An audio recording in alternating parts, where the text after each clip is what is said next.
نحمدہ ونصلی علی رسولہ الکریم اما بعد بسم اللہ الرحمن الرحیم۔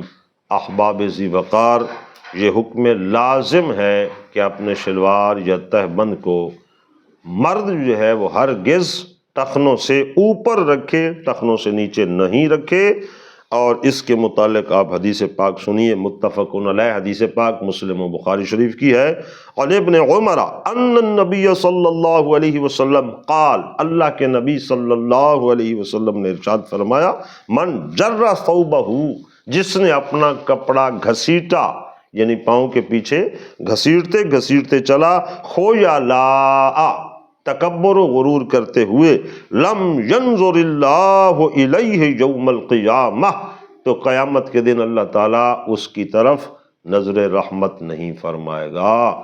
تو اگر کوئی بد نصیب اللہ تعالیٰ کی نظر رحمت سے ہی محروم کر دیا جائے تو پھر کون ہے اس کو نار جہنم سے بچانے والا اور عذاب الہی سے بچانے والا؟ تو اس لیے دوستو اس پہ غور کرنا چاہیے۔ یہ اللہ کے نبی صلی اللہ علیہ وسلم کا لازم امر ہے کہ مرد کا جو لباس ہے، تہبند یا شلوار، وہ ٹخنے سے ہرگز اوپر رہے، اور ہر وقت۔ ہاں، عورت کے لیے اس کے عکس حکم ہے کہ عورت کا جو شلوار وغیرہ ہے وہ نیچے پاؤں کو بھی ڈھکے، اس کو ڈھک کے چلے تاکہ غیر نہ دیکھیں۔ تو مرد کو اس کے متعلق ضرور غور فرمانا چاہیے۔